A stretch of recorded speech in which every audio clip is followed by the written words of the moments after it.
I'm always preaching on tracks, you feel me? I'm out to get paid for it. Tell me the other day, you right where you supposed to be, baby. Informants, informant, that information for me. Important, you get a portion of fortune pouring. Confession, fortunately, blessings are not they snoring. You mellow, so focus on scoring. Got your underperforming. I never expect something, never assume nothing. Judging me for my past, but that's why I'm triumphant. I don't demand, I know where I stand like engineer hands. Watch how my life pans. That game plan, show out like a jotter, pop out like a cutter. Telling the quick rock, skipping the course, squares like hopscotch. This gonna be my mood to my beat drop. Putting my boogie shoes in my diddy boots, ain't no stop. I'ma make the rest of my life live.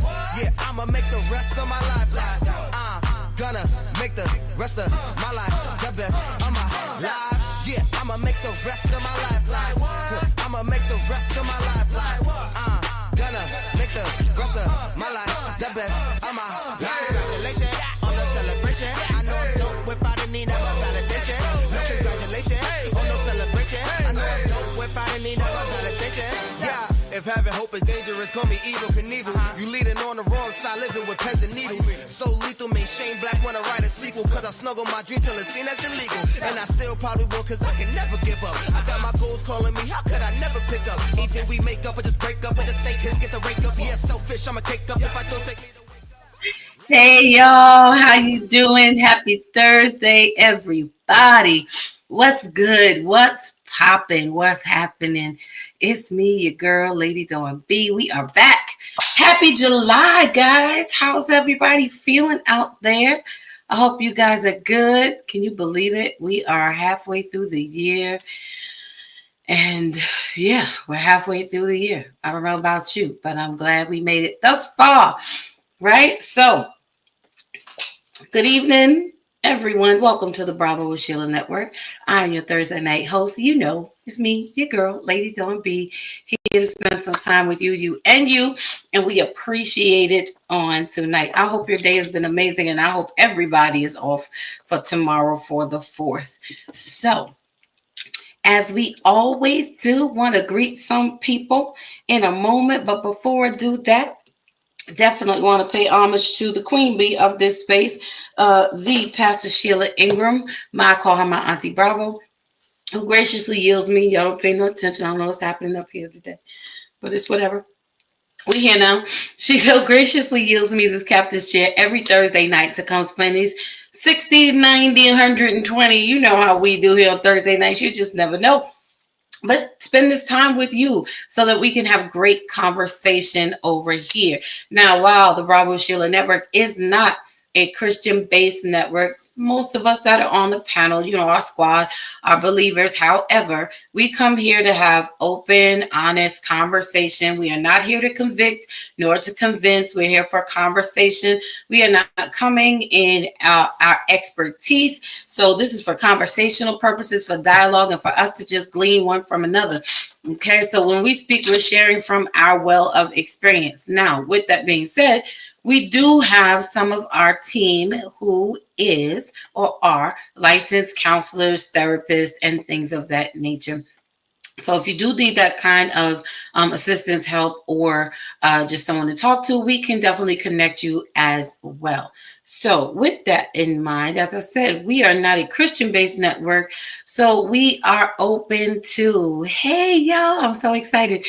We are open to everyone's thoughts, feelings, beliefs, whatever your moral compass is. We welcome it here on the Bravo with Sheila Network, especially on Thursday nights with me, girl, Lady Dawn B. We want to hear from you. We want you to light up that chat and feel free to engage and converse. And this is not one voice, one sound. We are here to share with each other. So with that being said, the number one rule that we have on the network is respect. So we just ask that whatever you are expressing, you're feeling, or you're sharing, even if it is, contrary to what someone else is believing, feeling, or sharing, the number one thing that we believe in is respect. Matter of fact, we require it and we uphold it. And with that being said, if respect is found displayed, whether on the panel or in the chats, unfortunately, but fortunately, because of the integrity of our network, we will have to remove you and silence your comments. We hate to do that, but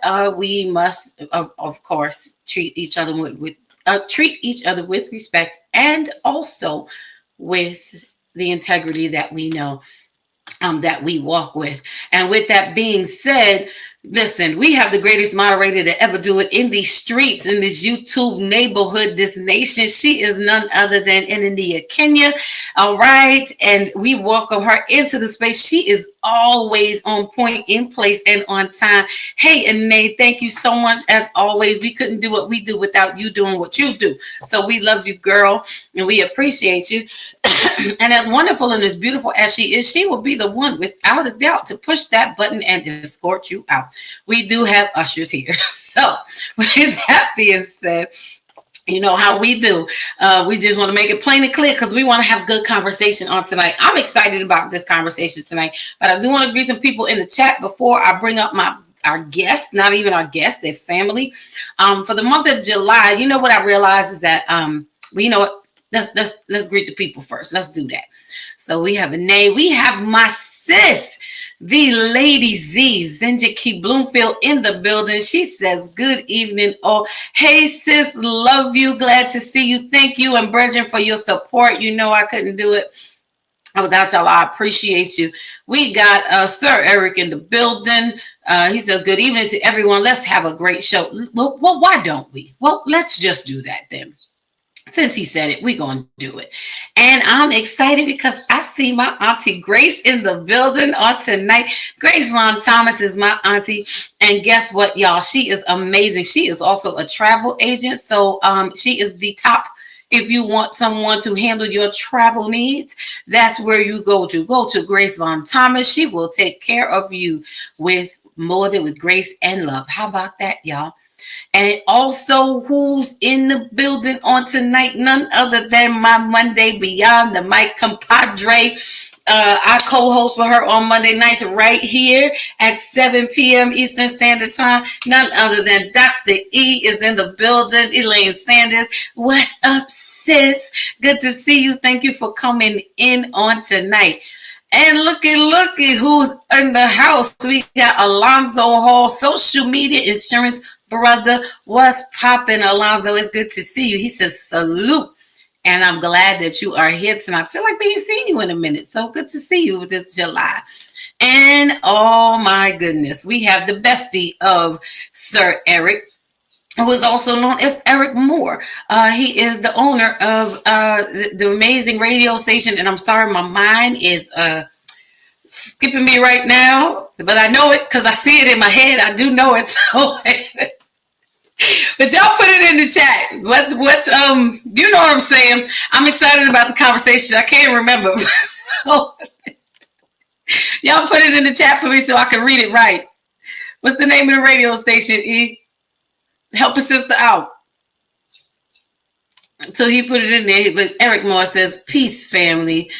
And we have, hold on, the queen. My queen is in the building tonight. None other than my mama. I'm her 404. She literally pushed me out. Okay? In the person of Pastor Rosa. Y'all know her, Mama Rosa. Also, she's known as, she says, good evening, Bravo family. Each and everyone, name by name, and special guest of the show. She a little biased tonight because all her children is here. She says, just wanted to lend my support and hit that like button. Come on, mommy, say it again. Hit that like button. Homework is my portion, so have a great show. All right, well, thank you for popping in, Mom. Thank you for hitting that like button. I hope you'll hang out for a little bit. And yes, everyone who is here, please do me a favor. Please, ma'am, please, sir. It is free 99 to you, but it means everything to us. If you would just go and hit that thumbs up button on the outside, we would appreciate it. I cannot thank you enough if you would.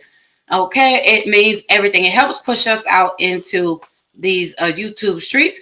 And feel free to also subscribe, like, share, subscribe. Hey, be a part of us. Come join the family.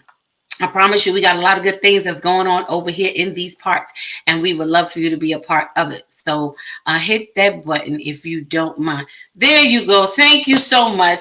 Eric Moore is the owner of Without Warning Radio. So y'all listen. Y'all go look him up. Y'all go check it out. And y'all come be a part and support, okay? Do me a favor, please, ma'am, please, sir. And they're greeting each other further in the comment section. And let's see. All right. So everyone is saying hello. So I just want to greet everyone. I appreciate you guys for being here on tonight. And I'm excited about this conversation that we are about to have. I also want to say good evening to those of you who have expensive, what the as Auntie Bravo says, the expensive tickets up in the silent section. Those of you who are in the quiet area. Just want to greet you as well. We see you, we love you, we appreciate you, and we want to invite you to come on down to the comment section. Don't worry, it's safe down here. I promise you. We have security, and no one is going to get you. We really, really appreciate your presence in the building on tonight.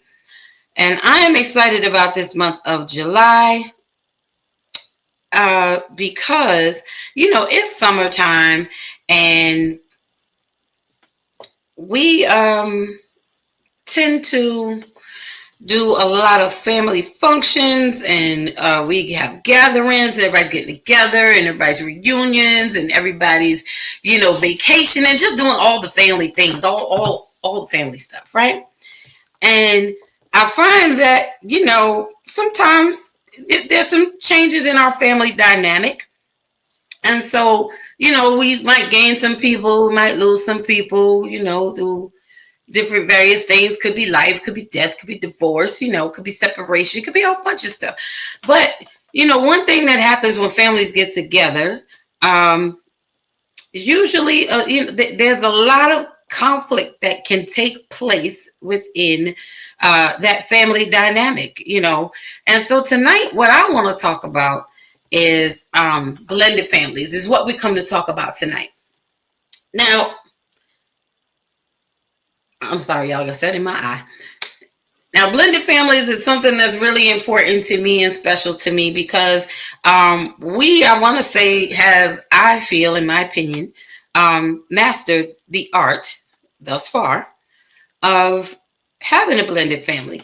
Now, it's not easy to do, but it's possible. So we want you to be able to go into your summer with a few tips, maybe just a few, things that can kind of help you along the way, just to maybe get along a little better with those who you may be in contact with. Listen, there's no reason for us all not to go to the barbecue. You know what I'm saying? You ain't gotta not go because your ex is there, or you don't have to skip the family reunion because your ex is there.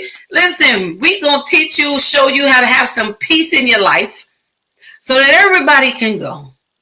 Hold on, I gotta pause for a second because it looks like my nemesis is in the building. In the person of Vaughn, the Invisible Man, Eric. He says, blessings all. And for those of you who know, you already know, me and Vaughn, we go at it. It's all love, though. It's all love. But, we have opposing forces. We fight it out. But we go into counseling. We go into friendship counseling so we can stop fighting so much. It's all love.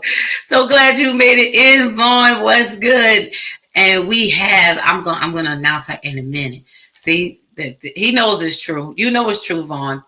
Me and Vaughn are actually a good example of a blended family. We're not family at all, but we fight like we're family. We just, and we yell at each other, we scream at each other. It can be 2 and 4 in the morning. We've had it out over like the show. After the show is over, we have like the after show, and then have another show after the show, and we just we still hashing stuff out. But you know what? I appreciate everybody needs people in their life like that, because that's how we go and we grow and we learn. So on tonight, guys, what we want to talk about is blended families. Now, the topic that I put up was, it's a little catchy. It's never normal. That's his ex and his next. Why? Because on tonight, I am bringing. See, he said it. He agrees with me, right? This is what we do. It's what we do. If y'all didn't know, now you know. And we're still friends, and we're still together. We're still close. That's what it is. See, so every argument don't mean you got to break up and not speak, but we learn to grow from one another. But on tonight, we are talking about blended families, talking about bridging gaps, talking about making things for the family unit stronger instead of pulling it apart. Because we know that divorces usually can end very ugly, and it really doesn't have to. You can be peaceful, we can be amicable. And tonight is a very personal conversation for me and for them as well. So I want to bring up to the platform my dear family. That's right. They are newlyweds. That's right. They got married in February. It is now July. They have been together for a long time. I'm going to let them tell you their business on their own. But just so that you understand, and he is no stranger here, he is in the person of Sir Eric, and he is, as you know, I've said it before, we were once married, so I'm the ex.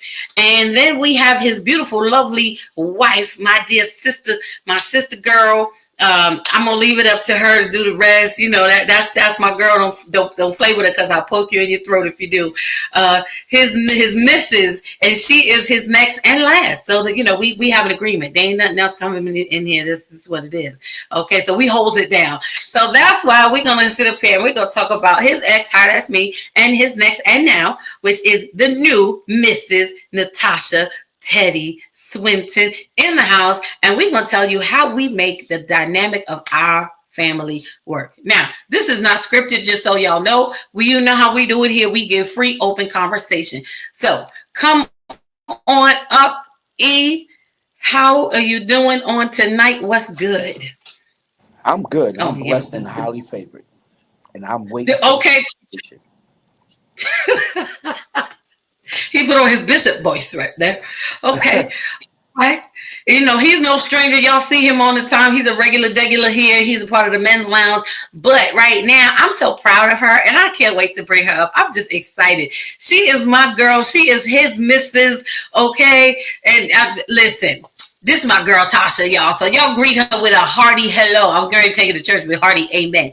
Welcome to the stage and to the show, Taj. How are you doing, John? Good evening. Good evening. Hey, baby bop. How you doing? I'm good. That would be you, Eric. Huh? I didn't hear her. I said, hey, Smoochie. Hey, Mocha Latte. How are you? I'm good. I'm good. since we doing the names right now. I didn't know what you were gonna say. I was a little afraid. That's probably safe. It's very I wouldn't use that name. I said in public, I'm not gonna use the other name. Okay. I promise you, I wouldn't do that. It's still a family show. It's still a family show. Yeah. It's more goofy. It's definitely not inappropriate. Anyway, I gotta tell it all. Y'all gotta tell it all. All right. So welcome, guys, to Mr. and Mrs. Swinton. I am so glad to have y'all here on the show on tonight. This is very special. It's very important to me. I feel very blessed and privileged. And I must say, I am so proud of them. I love them dearly. And I know for a lot of people, I don't know if you need a trigger warning or whatever, this might seem really different, because most of us can't get along, period. Listen, we still mad at our ex-boyfriends from third grade.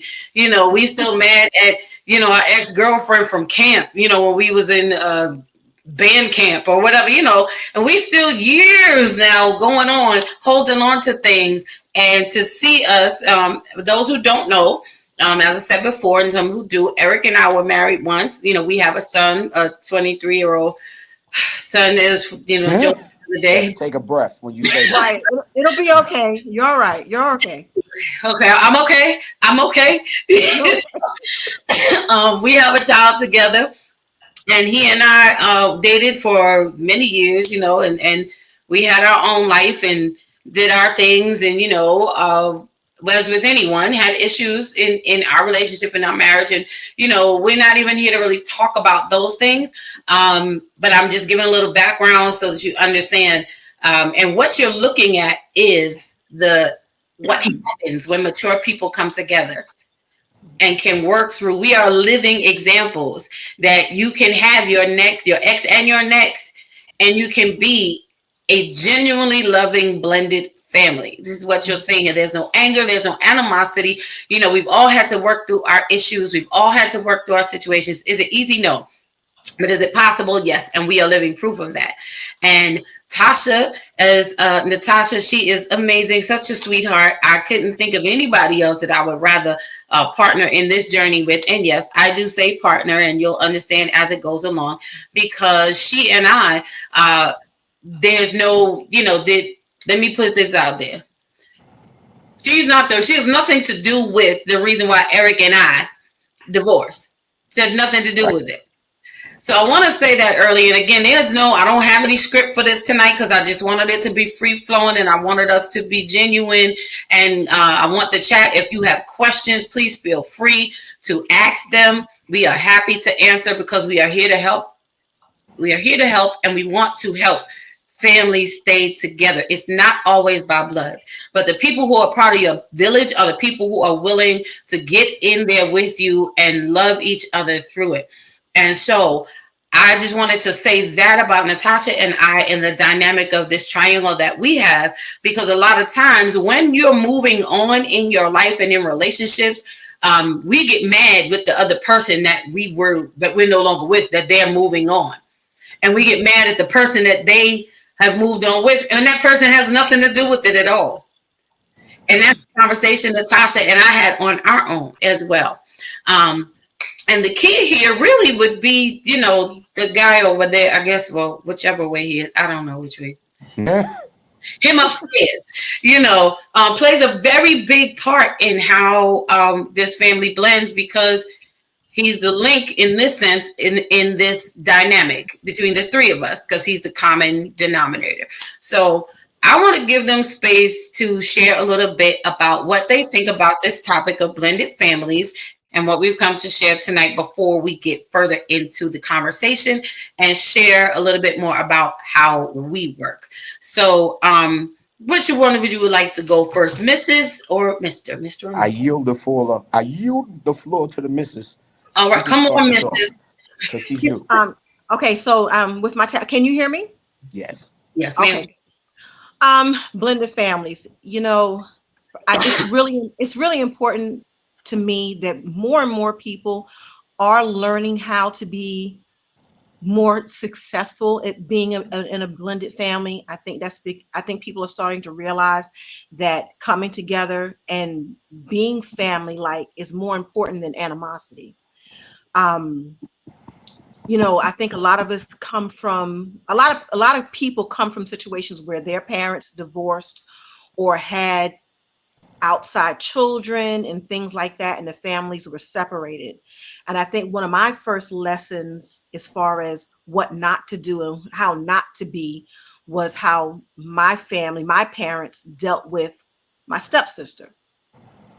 I don't really have a real relationship with her today because we weren't brought together as sisters until later in life, and we just never really melded. I really feel like, if I had been taught differently or we had been brought together differently, of course, things could be differently. So that was really my very first lesson as to how not to do it. And there were a couple of other instances, again, in my life having to do with outside situations and how to handle them that I chose to handle in a way to make it successful for everyone. So, as a society, these things occur. Everybody is not going to always do the right thing. Sometimes people step out on their relationships. Sometimes, people do the wrong things, and sometimes it causes outside entities to have to be welcomed in. And if you recognize that other person has nothing to do with the situation, they need to be loved for the person that they are, you can better bring people together. So as far as us and our kids and the three of us, we are at a point in our lives, especially at our ages and level of maturity, to realize that none of those things are important. What's important is how you move forward. And that recognize the situation for what it is. There's no reason to be angry. There's no reason to have animosity or jealousy or just have shade when it doesn't belong there. It takes more energy to be angry and to do all that negative stuff than to be positive and have love for each other and to welcome each other in. I'm done. Yes, ma'am. Okay. Well, listen, she said it. You heard it here. Okay. All right. I love it. And I agree. One of the main things that you said and that we're here to really talk about tonight is how you move forward. Mm-hmm.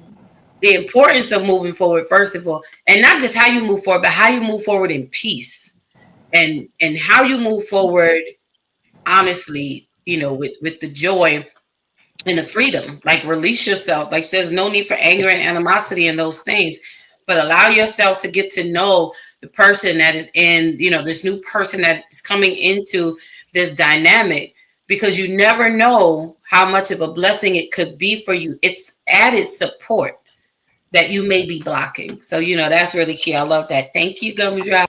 That's what, we got our own nicknames up here too. Come on, Sir Eric. I love what you said, Tasha. Yes, it is important to not have animosity, but sometimes it depends on, it depends on the exes. Yeah. Depends on the split. Um, the good thing about the three of us, which a lot of people don't know, is that you and Dawn knew each other before I introduced you, because y'all went to high school together.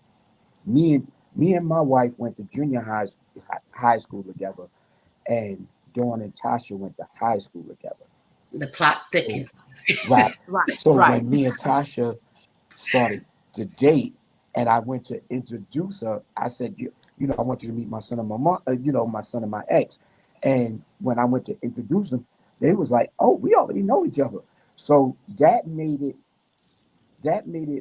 much more special, because I already knew Tasha's spirit and I know Dawn's spirit.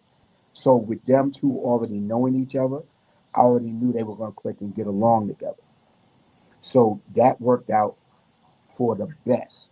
And when I say for the best, because of the fact that they can conversate on the phone, they can go hang out together, and And you don't see Go away together. right. They can go on trips. Yeah, they can go away together. stop. You Go don't see Vegas. you don't see too many exes. You don't see the exes of an ex getting together and going and doing a girls trip together.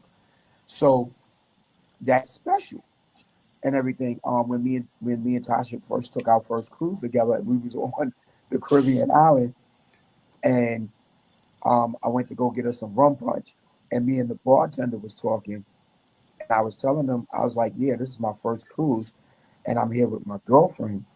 At the time, she was my girlfriend, and I said, "And we planning on trying to do a family trip next year with my ex, my son." And he stopped me. He was like, "Whoa, whoa, whoa, your ex?" He was like, "Wait, your ex and your present?" I was like, "Yeah." And he was like, "Is that a little explosive?" I said, "No, because we all get along great." And he was like, "You don't see that. You do not really see too much of that." And my family, no matter what happens within my family, if a divorce happens, a divorce happens. We don't divorce the person that you're divorcing from, because we all still come together as a family. Just because that person might have messed up, moved on, and got into another relationship or whatever the case may be, you can still come. Excuse me. We don't have no problem, because that's the way, that's the unity that my family has. That's what I grew up on. So I grew up on not harboring and not harboring ill feelings, and I modeled that after my grandmother and my grandfather, because they were married, got divorced, married two other people. Then my grandmother and my grandfather's wife became best of friends. You would have thought they were sisters. She was more of a sister to my grandmother than my grandmother's own sister, and so forth. So it was like a Thelma and Louise kind of situation. You couldn't separate them and everything. So with Dawn and Tasha, it's a Thelma and Louise situation. You better know it.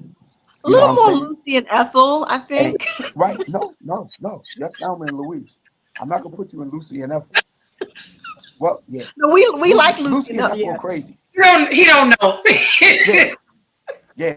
But that's the way we as a society should operate, but we don't. Hmm. So this is what we're teaching our kids. We're teaching our kids it's okay for you to still be friends with your ex. If you're sharing a child together, you have to be okay with that person. You may not like that person, but you got to be okay with that person, because you don't know what the situation is from what y'all two split up from. So me and Dawn have a great relationship. We have a great co-parenting relationship. We have that great friendship because we were friends first, and we've been friends. My daughter's 28 years. You can't just say, okay, I'm throwing that out the window. But people do that all the time, you Right. know. And I mean, between the three of us, we have what 5 kids technically. Yeah. Yeah. Well, yeah. Okay.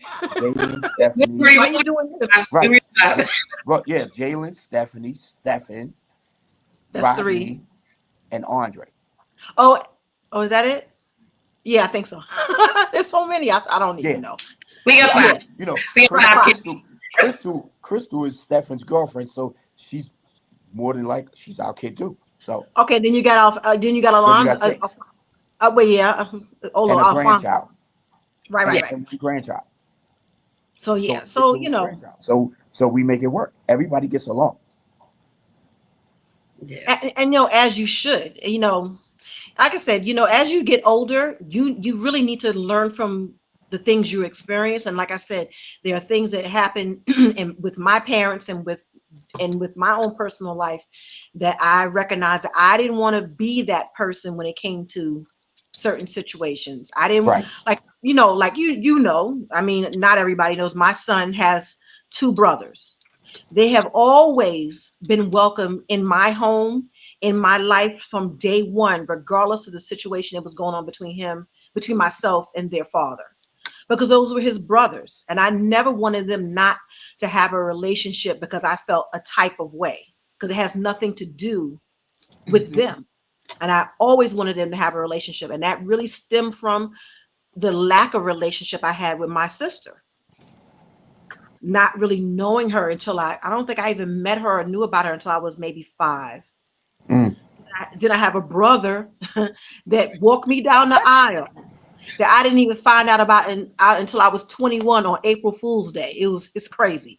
You know, we as humans, we do all these outside things and we cause all these outside situations, but then we don't know what to do with them once we cause them. Right. It's just like, okay, what do I do with? I got these things. What do I do with them? Oh, let me just keep them away so they won't be, volatile situations. So, you got to recognize the kids have nothing to do with what's going on. And you That's as it. adults, it's up to you to make it work. It's up to you to get along and to Right. recognize what is really a problem here and what really isn't. And that's true. And I love what both of you said. And yes, our backgrounds. And welcome in everyone, those who may have been joining. Come on in and say hello. Tonight we're talking about his ex and his next. I'm the ex, Tasha's the next, and the now and the future, and that's it. There's only 2 of us that will ever carry that name, and she's wrapping it up. That's it. It's the bus stops here. The bus. There's no more tickets. There's no more seats. That's it. There's no escaping. I already told her. I said, you ain't going nowhere. This is it. Okay. See all of this? This Right. is it. This is what you are going to wake up to, go to sleep Wow. with. This is it. Oh, okay. Oh, welcome in, Patrick. Hello. I'm so glad that you made it again this evening, Patrick. I appreciate you. I'm going to be nice today. Well, maybe. I don't know. We'll see. But yes, welcome in. I thought this conversation was really important for us to have because there's so much brokenness that goes on and it's unnecessary. And we find that we are angry about things that happened in our relationships, which still shows that there's some care that's there.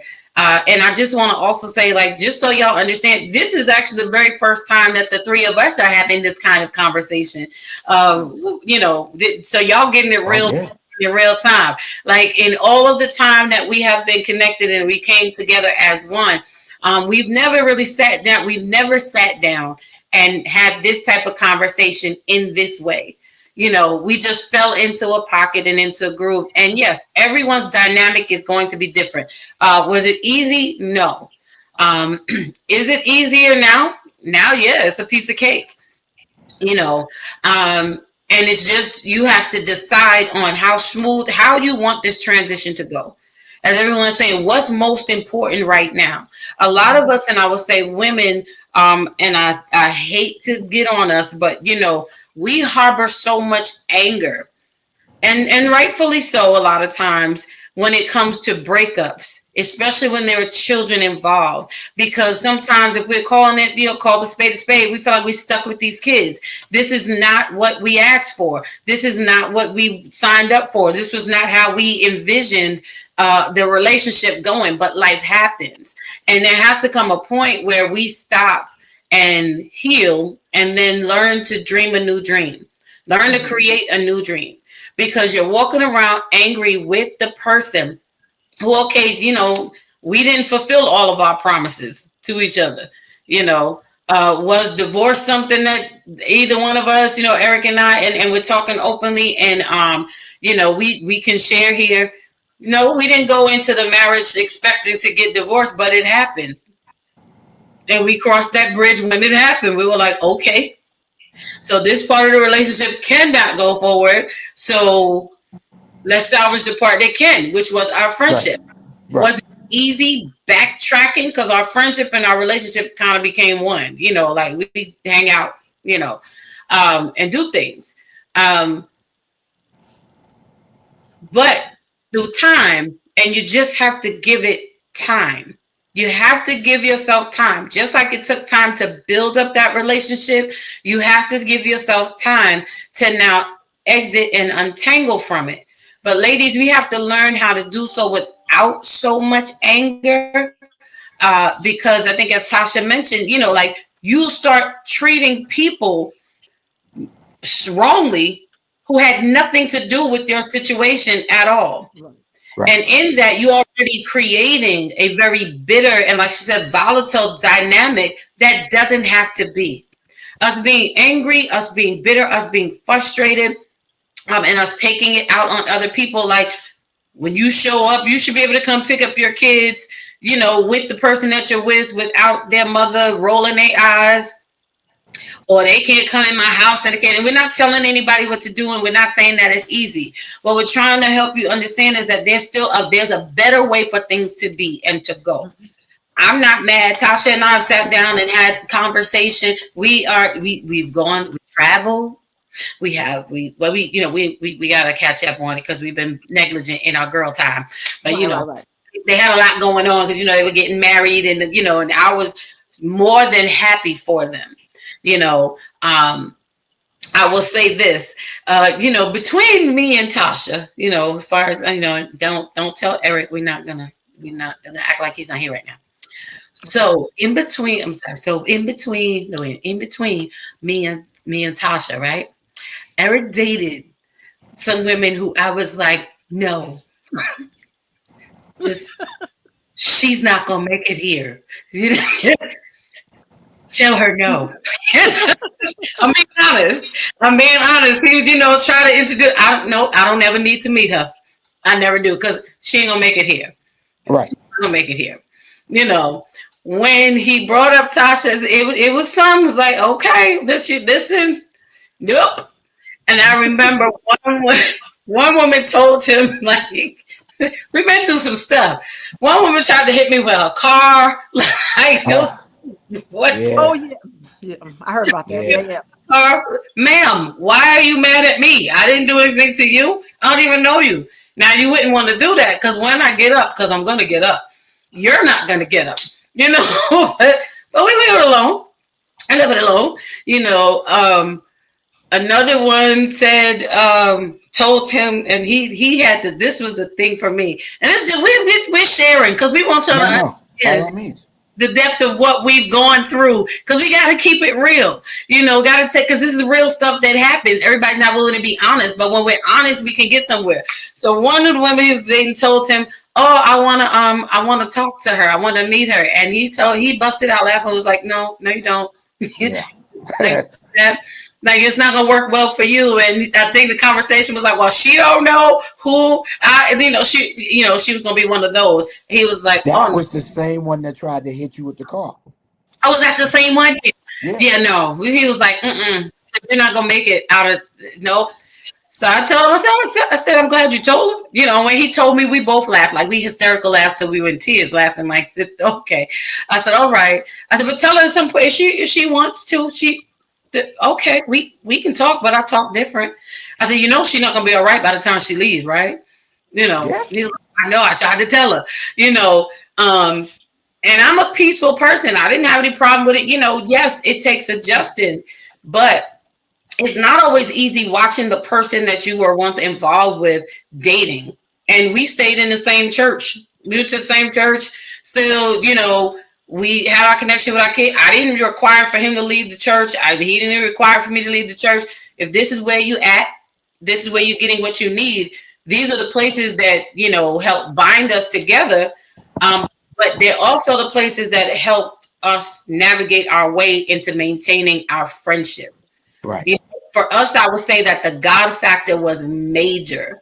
So whatever your moral compass is, like if you're in this situation, lean into that. I want to read these 2 comments because I see my brother Gregory Bloomfield's in the building. So let me read these comments. He is the Mr. to Lady Zinja Key Bloomfield in the house. And then we're going to get further into this conversation. I'm going to let Eric and Tasha comment.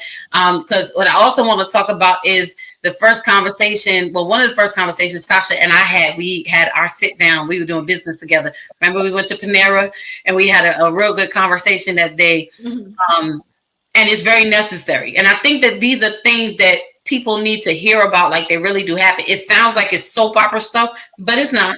This is real life, and Black folk do it. It's not the other people. We Black folk, and we did it.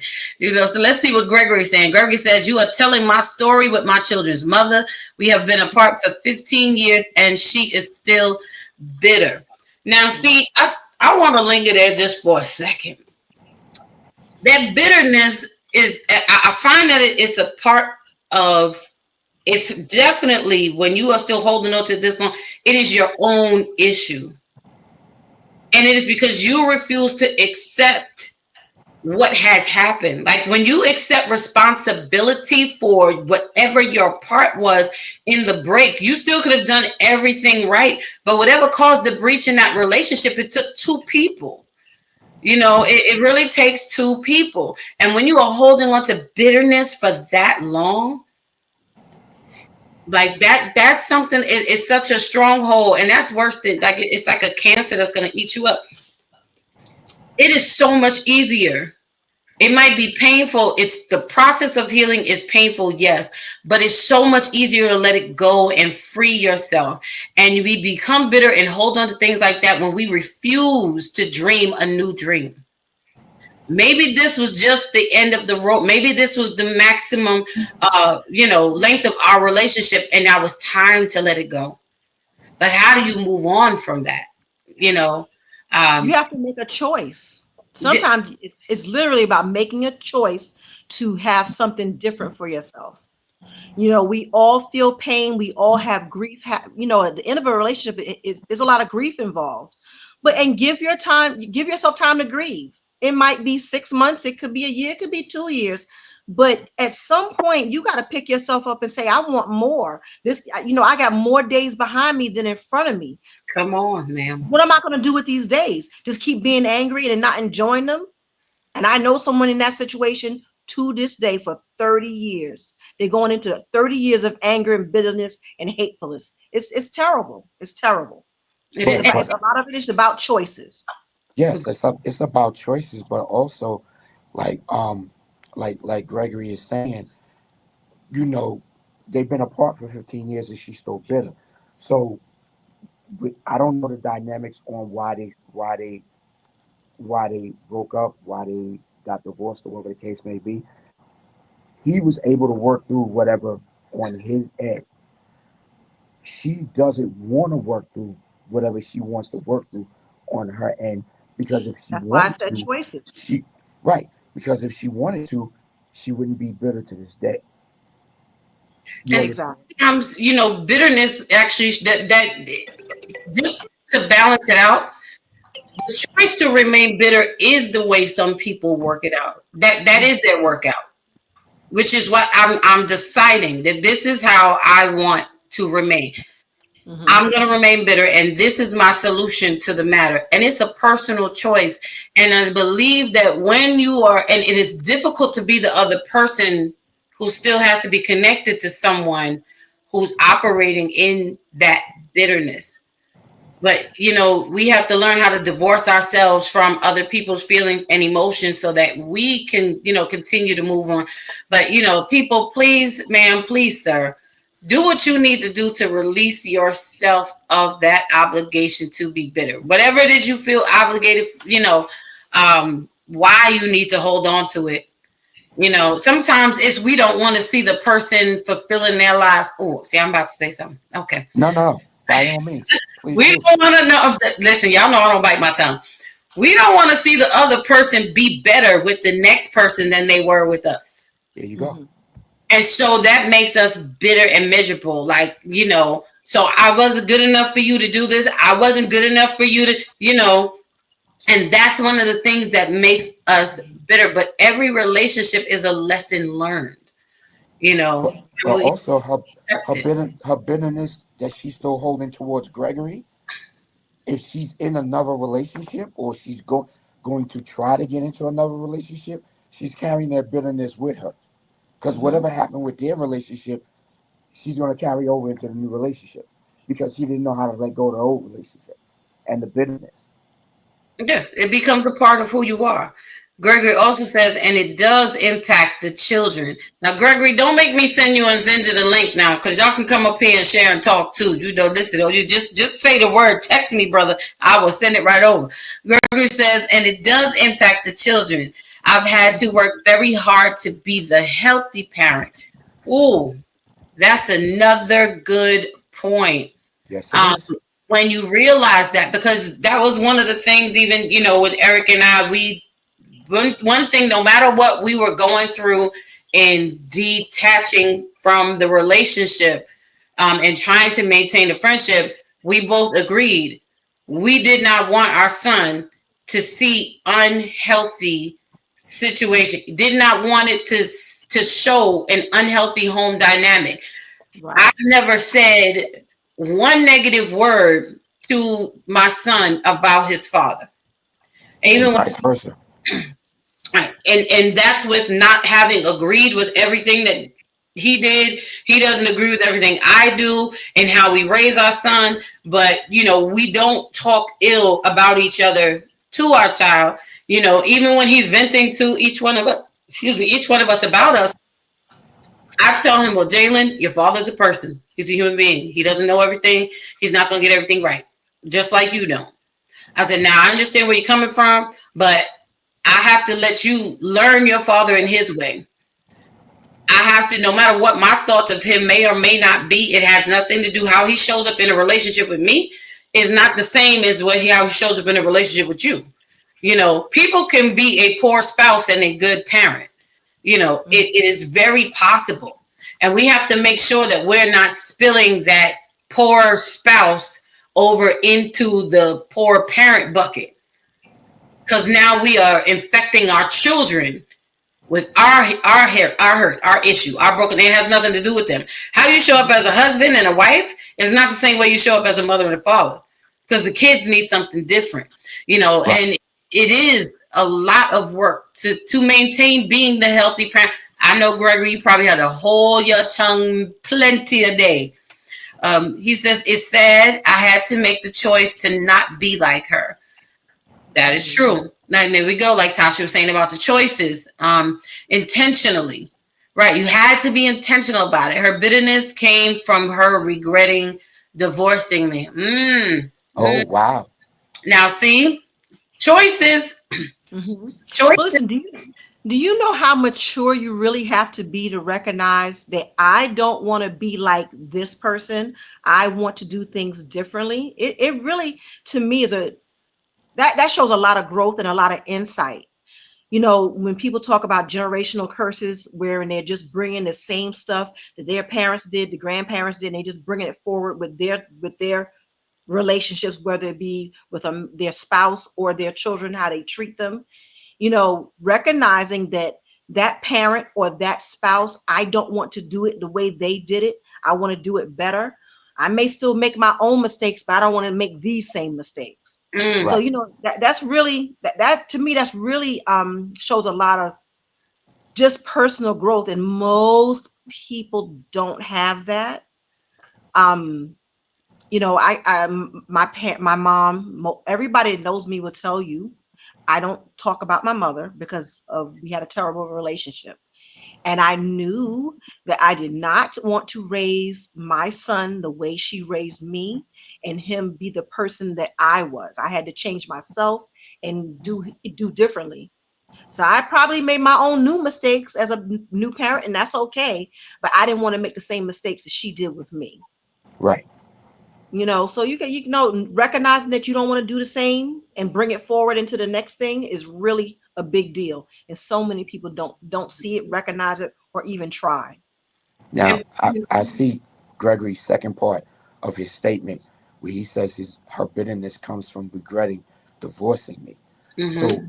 so my question to you, Gregory, when she, when with the bitterness, she's regretting divorcing you.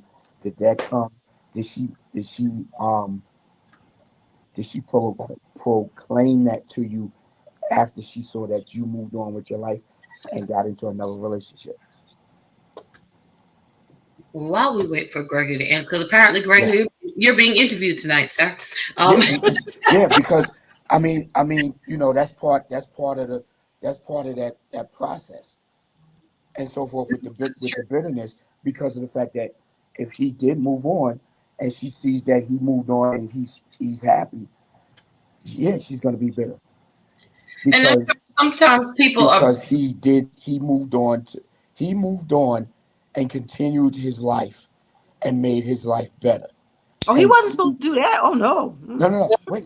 According And to the word, none of us are supposed to do that. But, what? you know, bitterness at the point of when you realize, oh, snap, I messed up. Mm. And there's no going back, whether someone else is. Okay, so this is going to be a little toxic. The sweetest revenge is going forward is joy and success and being happy. That's the Why you, sweetest revenge. that's why you have a Right. better life out of spite if you have to. But I think even the sweeter, the maximum sweetness of the revenge is when you can go on and be happy without having to be in the next relationship. Because what happens is people will start to think that, oh, you don't want me anymore, even after the divorce, even, just wherever that bitterness comes from, is, oh, well, you don't want me no more because now you're with someone else. Instead of own, because it deflects the ownership of your issues. Because then you're no longer thinking that, oh, it's the issue is not me. It's because now they found somebody else to fill my shoes or to fill that space when that's not the case. I love when you can move on and be happy by yourself in the face of the person. I hate to say it this way, y'all, I'm going to be toxic. But when you're able to do that with nobody else, because then that doesn't give that person anything to compare it to. It's no, I don't want to be with you because I don't want to be with you. You may regret divorcing me now because now you see all the things that you did have, all the things that I was, or all the things we could have been, or all the things that we did achieve. And you're seeing what it's like now without that. It's not because I'm distracted by somebody else. No, it's really you. You have no one else to blame at this point. So that type of reflection can really cause some major bitterness in a person. Because again, there's nothing else. No, it's not because of anybody else. It's just because of you. And then on top of that, to go find somebody else and be with them and be happy and then keep moving forward. Man, listen, it's going to take a really sweet pill in order to get that bitterness out of a bitter taste out of someone's mouth. Let me read some more comments. Eric Moore says, I know that I might sound like a broken record. That's all right. Say it as many times as you have to. Say it for the people in the front. But in the end, it's all about growth. Exactly. It is. And that's what we're here for. Because we're not always open and honest about talking about these things. Growth hurts. It is not easy. But guess what? Staying stagnant also hurts. So yeah, it's the things that we have to go through and grow through. We've all had to own up. The three of us sitting here, we've all had to own up to whatever mistakes that we've made in our lives, in our relationships, reflecting on, I could have been the good person, but maybe I wasn't the best person. whatever that is, it takes growth. It takes time, and it takes for us to be honest. He says you really have to want the best for yourself after a breakup. That's good, E. That's good. Whether the fault was yours or your ex, sometimes you have to reject the negative energy that they send your way. Absolutely. Absolutely. He also says they sometimes act that way to retain some sort of connection with you. Absolutely. I think the best way to manage that is no reaction and no response is the best response. Because as long as you're responding, because people will try 1,000,001 things just to get your attention, just to get a reaction out of you. Because when you respond, it sends off the indication or the thought that, they still care. Mm-hmm. When I'm arguing back and forth with you, it's, they care, and it's just a way in. It's just a way in. And a lot of people are just looking for a way back in to have attention. So yeah, and keep that connection with you. That's why we have a lot of bitter and toxic relationships. Patrick, go ahead. No, I was just gonna say, whenever I've never understood why people seem to think that negative and toxic behavior is gonna bring that person back. Why don't people never try to be nice and kind and sweet and just act normal? They figure if I'll argue with him or her, or I mess up their plans, or I just be difficult. Yeah, technically in the background, in the back of your head, you're doing it because you're trying to keep that connection, but all you're doing is pushing that person away. You're never going to get them. You're never going to see a turnaround that way. Never. I don't understand why people put so much energy in that thinking it's going to accomplish something. Because I think sometimes people will use that as an excuse of a way. They just want to be seen, like you're trying to flag down that rescue plane, and they just want to be in the midst of. They just want to see. They just want to know that you see them. And sometimes it's, I want you to see that I'm fighting for us. It's the most retarded thing, but in the back of our mind, if we're really honest about that emotion that's attached to those behaviors, is I'm fighting for us, and I don't know why you can't see it. And I don't understand why you don't want me, if that makes sense. If we really, really think about it, sometimes the mindset that people have, again, is that any attention is better than no attention. And because I can no longer get that positive feedback from you, I can no longer get access to your heart and to your space, because I can no longer be in your presence like I used to. I'd rather stay connected with you in anger and frustration, because that says to me, oh, he still cares. We've had these conversations, whether it's come out of your mouth or a girlfriend or one of your boys. It's like, yeah, she still cares. She got mad because I said da, even though, we broke up. But when I said this to her, she responded. You know what I'm saying? And we know we've had those conversations. We've heard that, like, yeah, girl, please listen. If I text him right now, he's going to answer. I'm just going to say this is going to piss him off. It's going to make him really mad, and he's going to respond, because it draws you back into my space. And that's what it's about. Because once I can get you in my space, then it starts to, it's where that art of manipulation starts to get added in. Because then I want to try to woo you back, to where we were, or to a piece of you. Patrick says, yeah, and I'm not saying this is not for all. This is for some. Right, it's for some, not all. Right, it's all for some, because the mentality, whether we want to admit it or not, whether we want to accept it or not, there are people whose mentality is that. As long as I can get some kind of attention, I see, baby girl. As long as I get some kind of attention from them, I'm good. Now, Patrick says, yes, single and happy. I guess you said Patrick, you're single and happy. I ain't mad at you. There's nothing wrong. Listen, being single is sometimes the happiest space to be in. I am having the time of my life. See, I'll start singing. Okay. Sometimes you need to be single for a while. Listen, learn yourself again after a breakup. Learn it. Learn it one more time. Learn yourself again. One more again. Do it one more again. Gregory said, what did he say? Where did it go? He said, he was answering Eric's question. She Right. never said it to me. Her sister told me. And that was before he was before remarried. I was remarried. Right. So in between that time and that space, I mean, the truth comes out eventually. And it's okay. We have regrets. If you regret the relationship, one way to get peace and closure is to be honest about it. Say to the person. It took me years after Eric and I been divorced. I don't even know how long now, but it's been a long time. And it took me years to be able to have I think I had different conversations with him at different points of time. As I was working through my own stuff, as I was getting dawn together and reflecting about how I showed up as a person, how I was, and it wasn't in an effort to get him back or get back together, but as a human being, because I respect him and I respect our friendship, I felt like at certain points when I came to the point of realizing, the things that were going on, I could go back to him and say, hey, listen, I realized when I did this, that it made you feel this way, and I apologize, and I'm trying to grow. I'm trying to do better.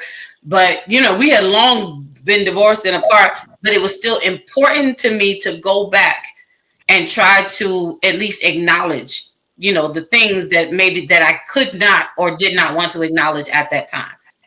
And for me, that was part of closure, and it was a part of being accountable. So, and I mean, it's good. It's good to have the friendship that we have because we've counseled each other on our relationships and so forth. So we've counseled each other on relationships and so forth because it's important, especially when you have a child involved. So her past relationships, when she was dating guys or whatever the case may be, it was important for me to at least meet the guy because that's who my son is going to be around, or because I'm very protective of my family. If you do something to my son or my daughter, you got to answer to me. Plain and simple. It's not going to be no, oh, but you don't understand. I understand completely. So that's why, growing up, I said, and Dawn knows this, and I've said this to you, Tasha. I said I never wanted to be like my dad and not be there for my kids. Right. And everything. So I've always made sure that I stayed in contact with my kids no matter what. And everything. See, and that's what I was talking about, knowing that you want to do differently than what you experienced and what you were shown. That takes a lot of maturity and growth to recognize it and know that that's not how you want to handle yourself. Right. I never had my dad come to anything that happened to do with school, parent teachers night, anything like that. I've been to Steph's parent teachers nights. I've been to Jalen's parent teachers night. Hell, I was the PTA president. Listen, we ain't gonna go there. That's gonna be a whole nother show, and I'm gonna have to pull in Dr. Hardy because I need therapy. Yeah, and that really messed Jalen up when I became the PTA president. Yes, we were very involved parents, very involved. And speaking of our children, this is our oldest child, the only daughter of the group. Yes. Hey, beautiful. Newly engaged daughter of the group. Yes, congratulations. We are so proud of you. That's right. We are here. That is our Stephanie. She's in the village, says, hey, family. Eric was saying, agreed, Tasha, never forget misery loves company and jealousy is envious of happiness. And that is true. That is so true. And, you may be wondering, what all of this has to do with the topic in the conversation. Well, it has everything to do with it because it is the root of all of the things. It is, yeah, there she goes. I was getting married, y'all. We know, baby girl. We so happy. Yay! Y'all give it up for our daughter. Okay, congratulations. So we got Stephanie. Now we just got to get Stephen. Got to get him right. One more. He's not, and well, Jalen's got a while to go. He's got a Right. Yeah, a long while ago. yeah. That's another. Again, that's another show. I gotta exhale for that.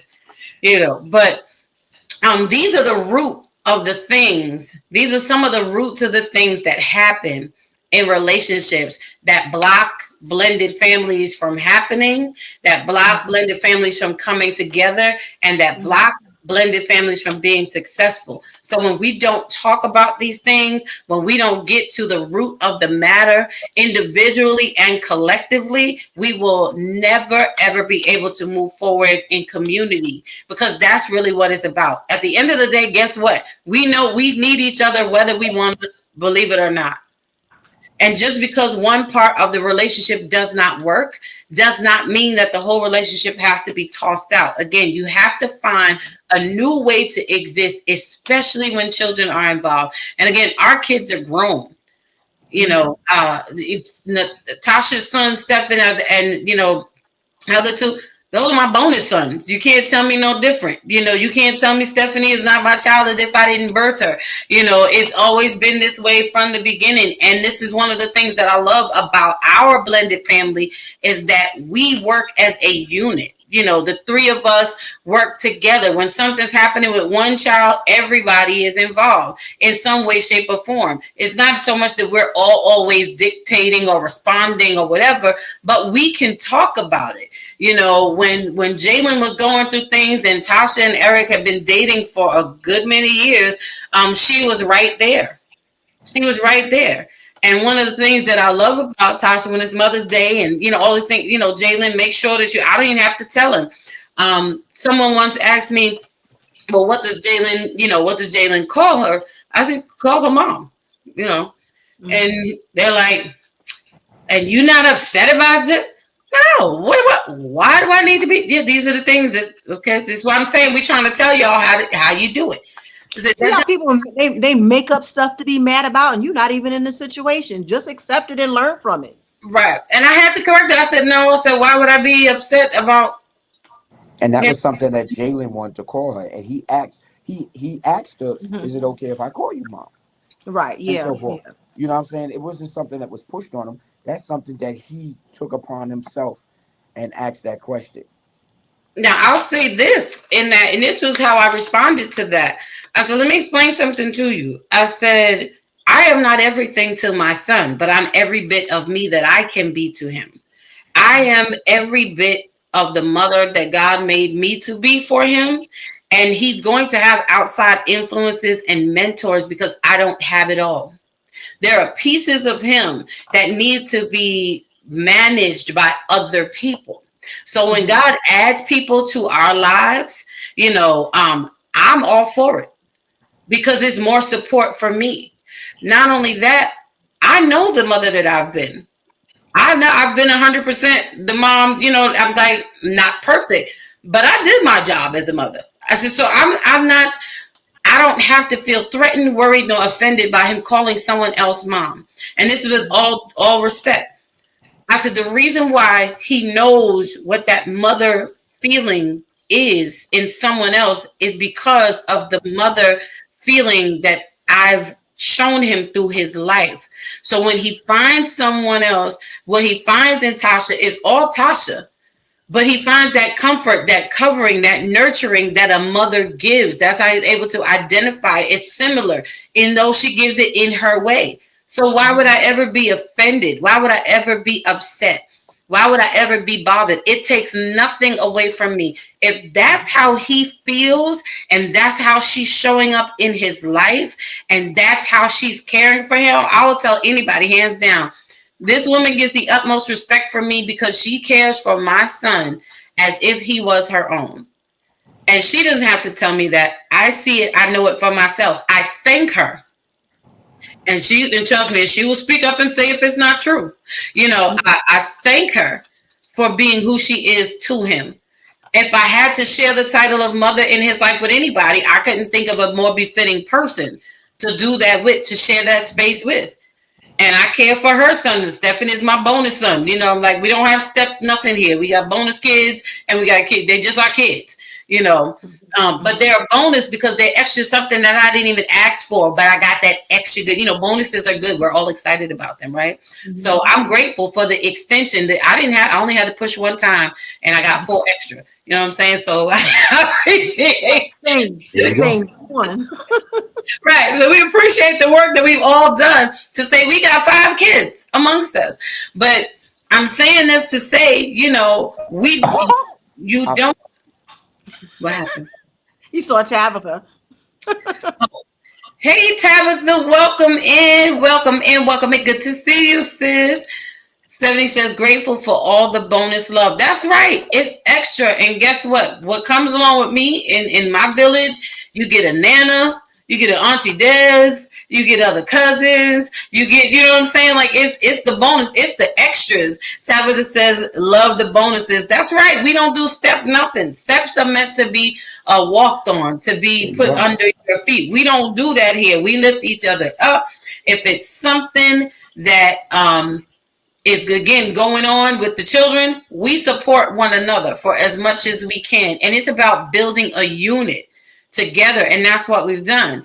You know, we have no issues, and even if we had an issue or a disagreement, we talk, and we may not always agree and see it the same way. You know, it's not one voice, one sound, but we talk it through, and we're like, okay, and somehow we all come to a resolution in this space. Eric, what you laughing about? I'm laughing at the one voice, one sound. You just did the drumline line.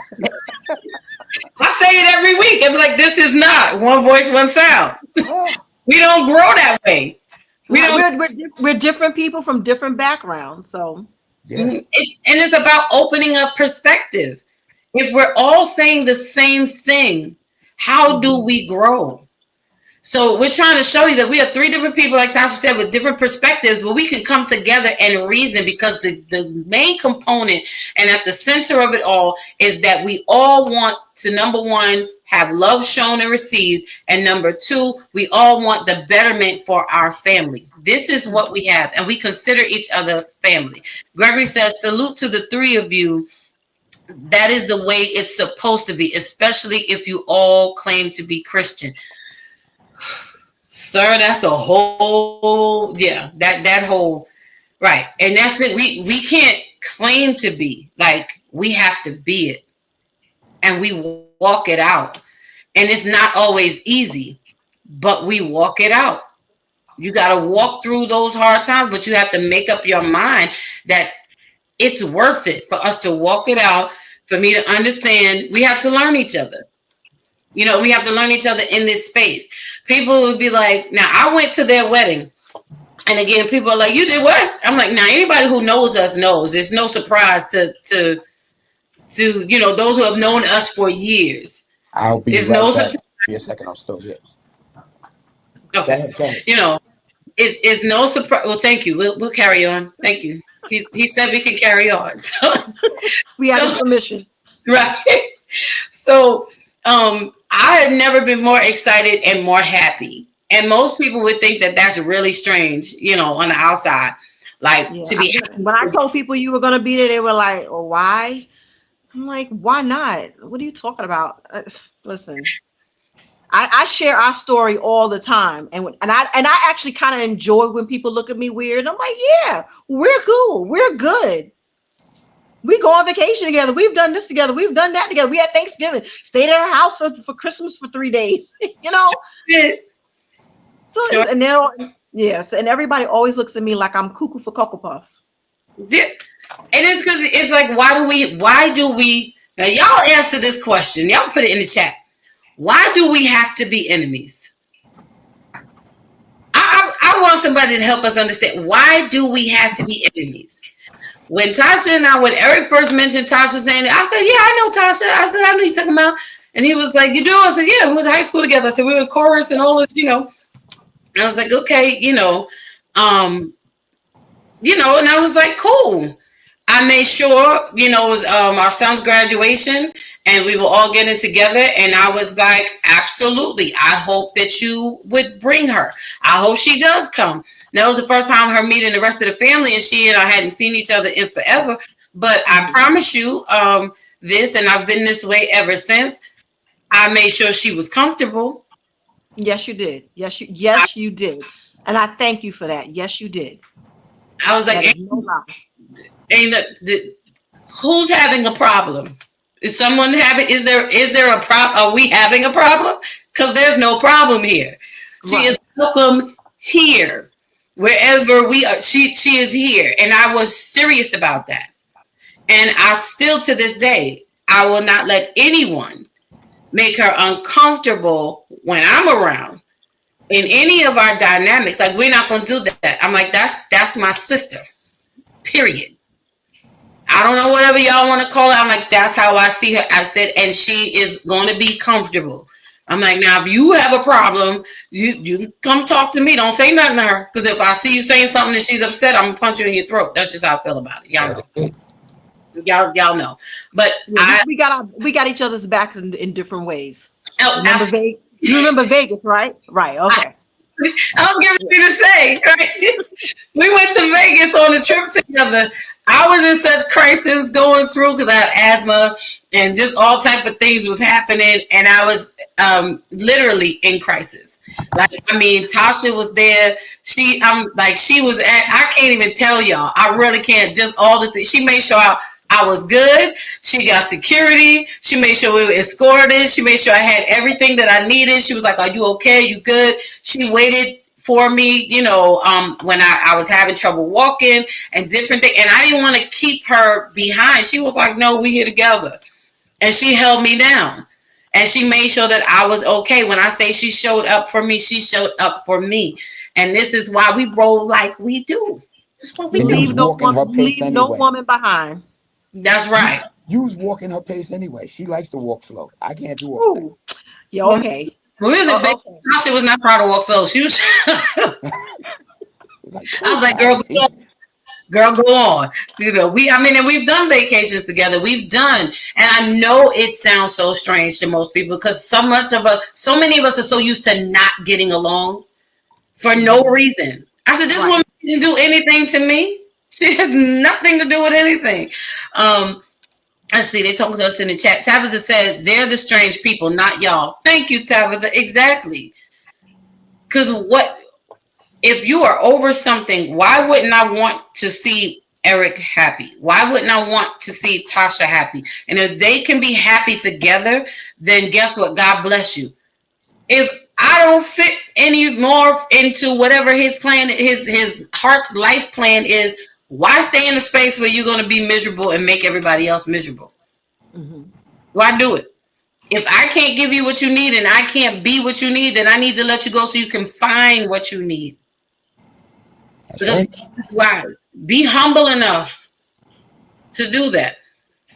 And if we start doing these things more and having the real hard conversations, we will be in healthier positions. Patrick says, because the world said we do. And he's saying, when I asked the question, why do we not have to get along? Why do we have to not get along? Like, why is that? Like, why is it so strange, that Tasha and I, Auntie Grace says, happiness is a blessing. Peace works. Keep doing what you do. Amen. Amen. Like I said, my home is open.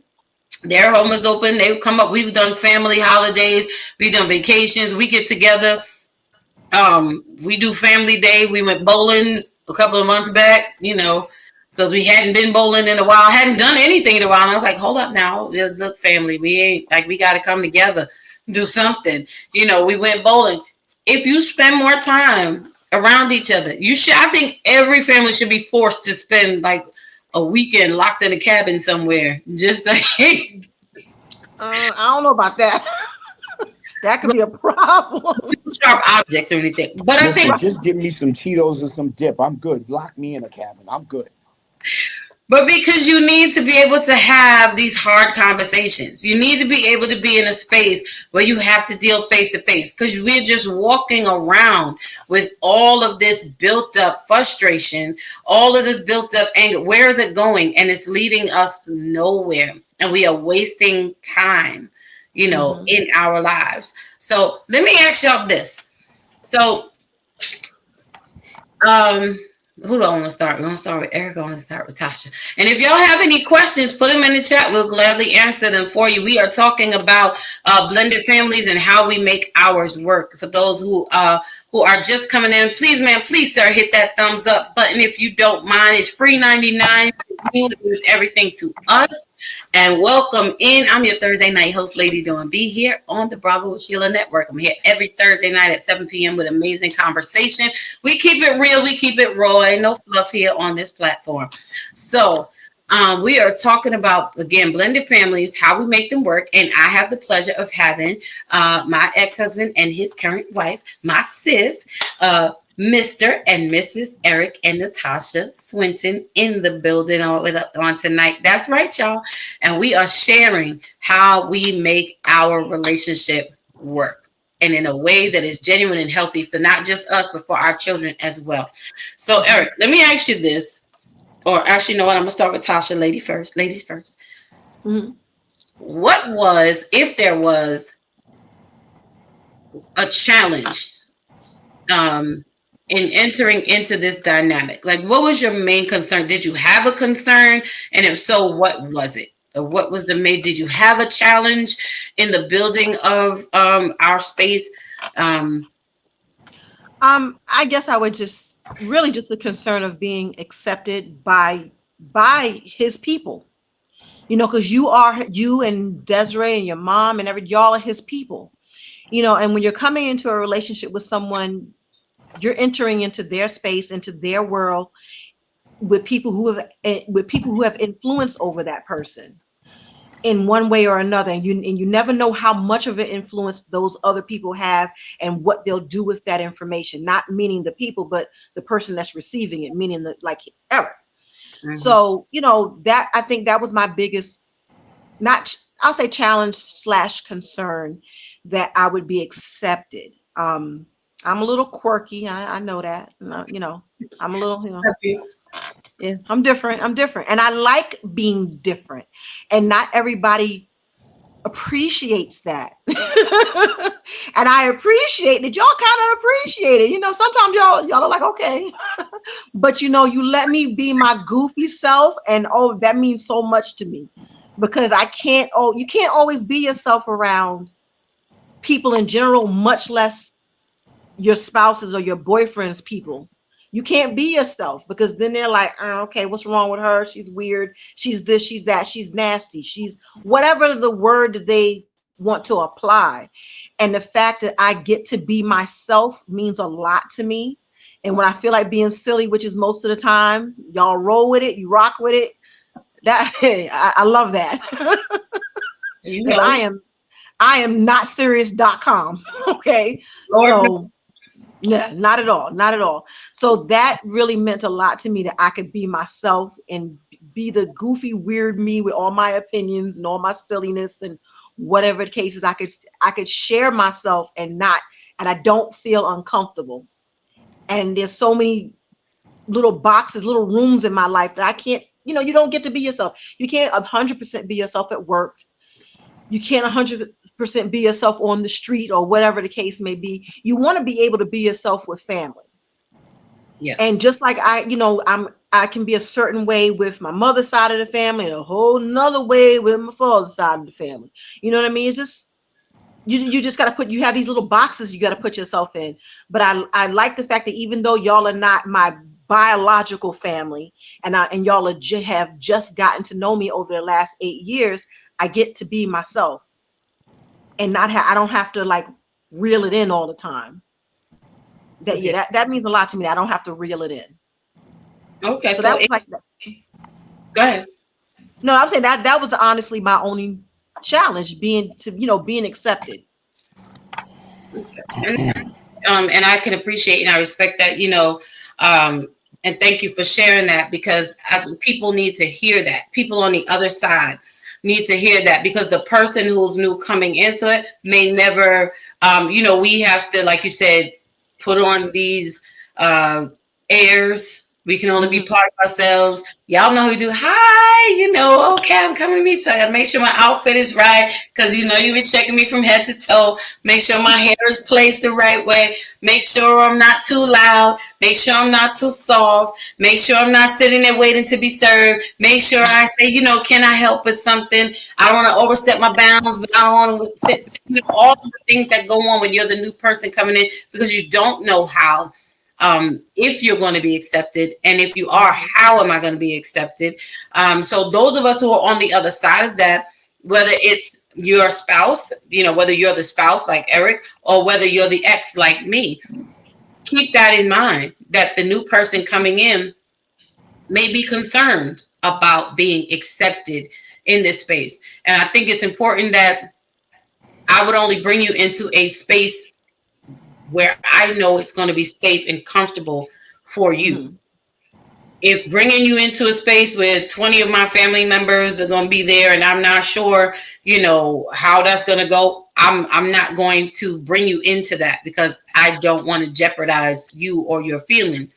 May have to bring you in maybe in smaller groups, like, 2 or 3 people. Let's go to lunch.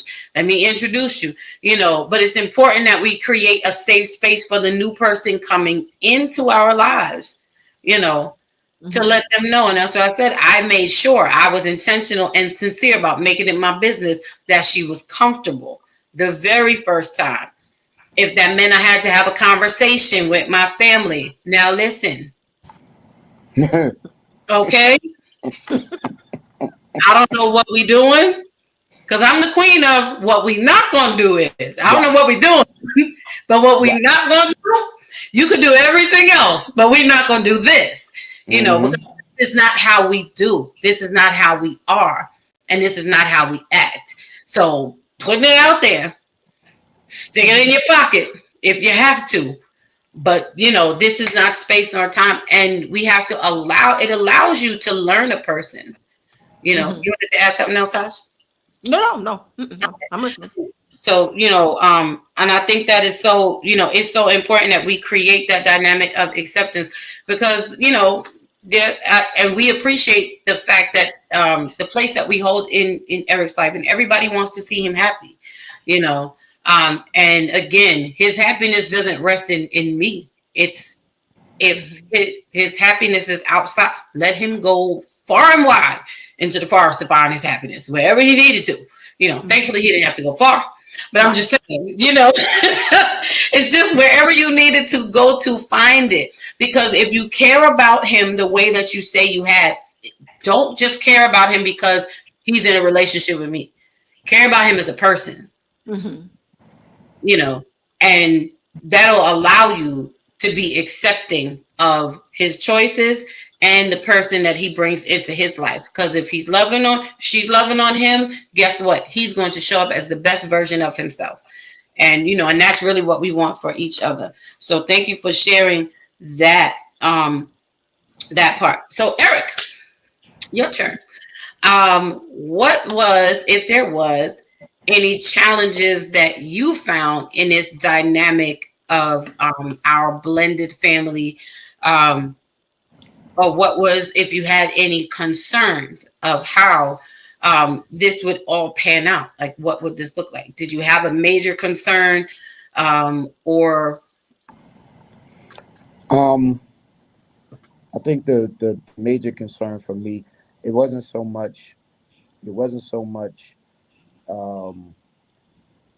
the family per se. It was more so the kids. You know what I'm saying? It was more so the kids, because it's very important that as a parent, when you start dating, you want the approval of your kids, because you're going to be around this person, which means your kids are going to have to be around this person. You don't want your kids to feel uncomfortable. You don't want your spouse to feel uncomfortable. My family is always open arms. My family's never shunned anyone away. My family's just as crazy. My family need their own talk show, comedy hour, whatever the case may be, because when all of us get together, we have fun. We have fun. I told you that. I said, you don't have nothing to worry about my family. Because that's the one thing we're gonna do is have fun and so forth. And what happened when you met my sister? What happened when you met my aunt Gloria, my uncle Dickie?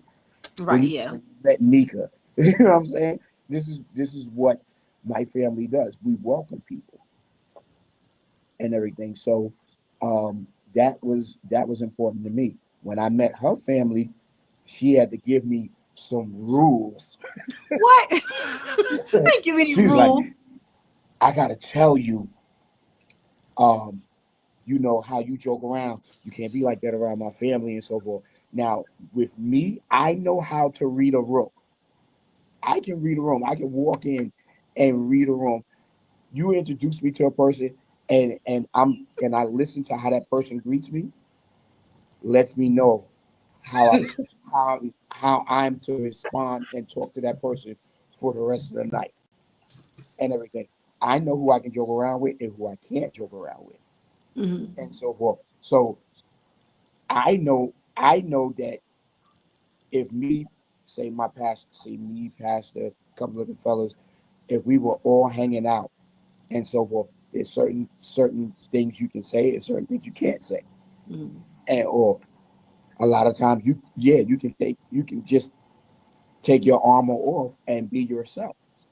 And or but I know how to read a room and know how to act around people. I don't have to be told what So, people do. so you the black Liam Neeson is what you're saying? Yeah, you know, Black William, I'm more of a I'll Denzel get you. kind I of need you person. to You listen know, to what's around you. yeah. With no, I don't need you to tell me where you at. Just tell me what can you Tell me be what you around. see. They're gonna grab you. They're Yeah, gonna yeah, they're gonna grab you. They're gonna read take the room, baby. so I just want Listen, my family liked you. Aunt Edith loved you. So I listen, know you because it's good. my personality. It's my personality. I'm not gonna come off as stuck up. No, And I wasn't. No, I no, I'm wasn't just saying worried about that's why I said you have to read the room. that. Hmm. And or so I read the room and I adapted to the people in the room. And that's the way you should be. No matter whether you meet in the family, whether you're going out to a function, whatever the case may be, you have to be able to read the room and adapt yourself to that. But your main concern in this dynamic growing was, you said, the The, children. the Just making kids, sure about making the sure, yeah, making sure that the kids got along with her. Stephanie loves her. I can't have a conversation with Stephanie without her saying, "Well, where's Tasha? What's Tasha doing?" And so Because on you and know so. what? I love your kids, and I know you love Stephen and Rodney and Andre. I know that they all get along. Right, That's important too. That they all get along because now they get to have bonus siblings that right. they didn't have before. right. So Well, it's let me. all a good thing. I mean, it was So, it was with Jay and Steph. It was a little tight with them growing up. They're 5 years apart, Oh, and so forth. I'm sorry. And I didn't know which Steph you were talking about. Sorry. Stephanie, Right. and and now they have that dynamic. They can, they conversate with each other, and I love that because that's always what I wanted. I was like, you got a big sister, you got a little brother. Y'all both have to take care of each other because I'm not gonna be here. What happens when I'm gone? Hmm. Y'all gotta learn. Y'all gotta learn to coexist with each other and love each other and be there for each other. But see, but that's what I was saying. When you do this blended family thing wrong, you don't get that result. Look at that. See, there's a lot of Stephanie. So I have a sister named Stephanie, and we are not. We just don't click. We've tried, but we are not close. We care for each other, but we're not close.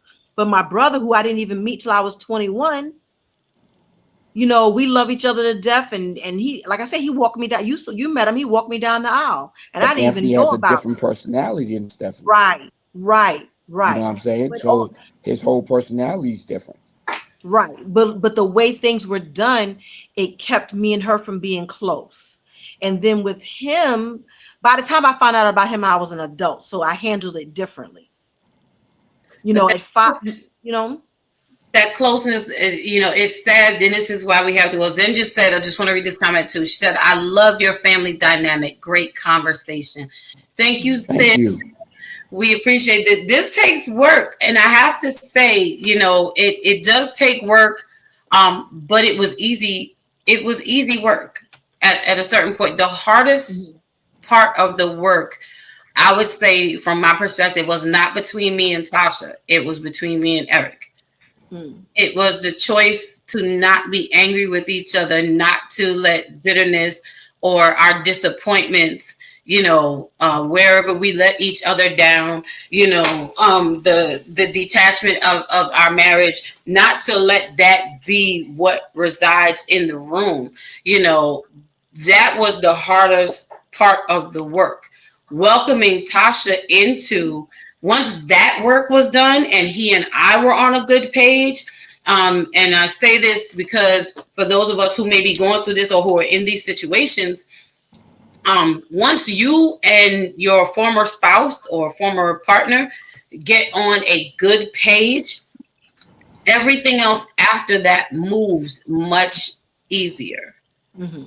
It is easier to then welcome in someone else into their lives and into yours, and especially where the children are concerned, because yes, no matter what, again, our kids are adults.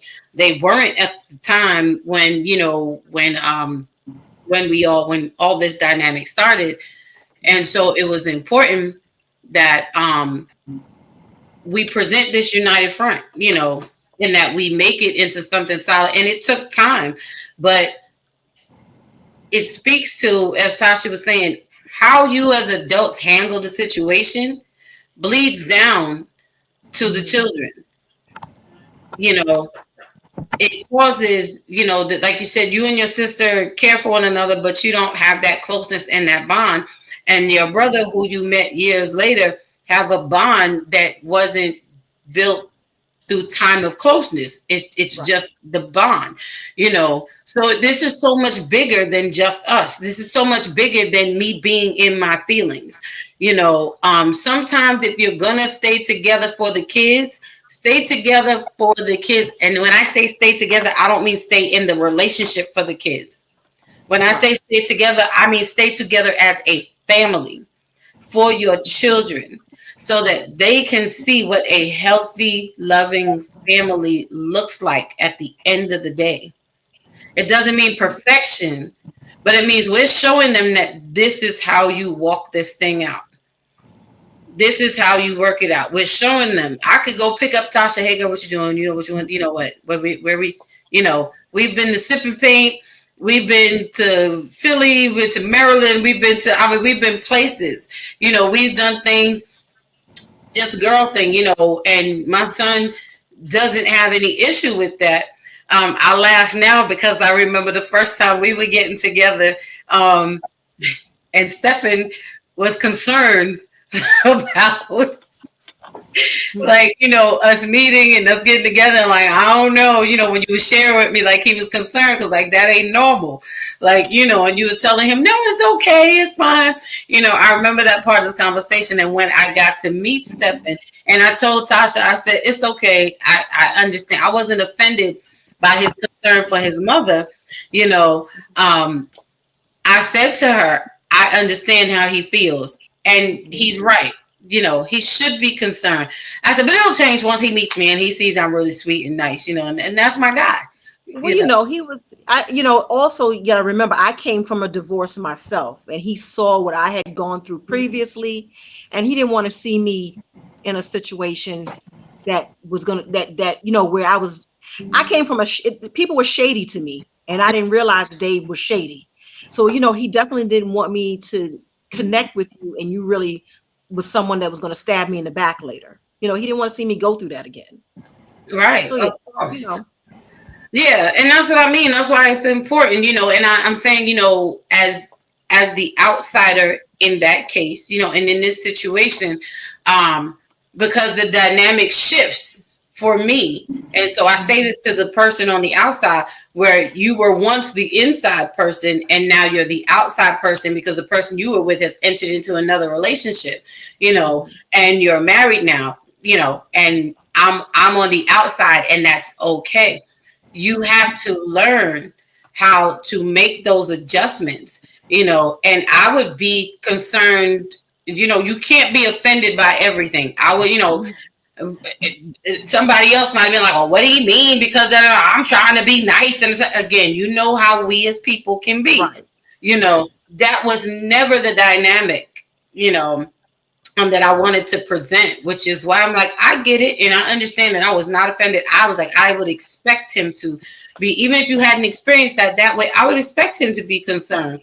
Like, what you mean, this lady and y'all meeting and y'all doing, like, what are you talking about? I wouldn't go into business where, you don't know, you don't know what she like for real. Right. She really be mad and this and that, and just keeping your enemies, your frenemies closer and this and that. And and I remember my response to you was, once he gets to know me and he'll see for himself, And again, it was a situation where I wanted to make sure everyone was comfortable. I was very intentional about making sure everybody was okay. Like, and for him to see, like, I don't wish your mother any harm or hurt, I'm looking to bond so that we can, because now, Eric found a quality person. Not just because I knew her, it made it easier because we had, we were acquainted with each other from high school. But now getting to know you in this adult world and in this space and seeing how Eric responds. And I'm like, okay, good. He's, his head is right. Okay. And then us developing, our friendship, our relationship, our sisterhood, it was important. So it was intentional for me to make sure that Stephen knows, like, I'm not out to hurt your mom, like, but it takes time. So we who on it, when you go from the inside to the outside, be very careful about how you handle the new person and the new people, because again, they are attached to other people. And it's important that we make sure that everybody is safe. Welcome in, Nika. It's good to see you. Thank you for popping in.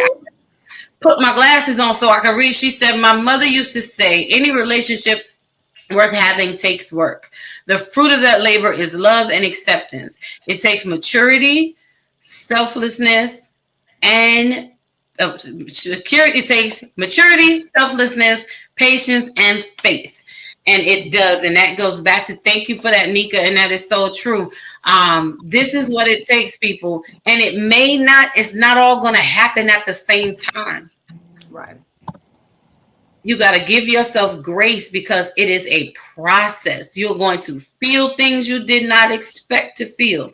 There were times when, as close as we are, I had to back up and I had to pull away and I had to start separating myself because I didn't want to be too deep into their dynamic, in their relationship, as welcoming as we all are. But for my own self and for my own sake, I said, I got to back up, give them some space. I love y'all. I know y'all love me.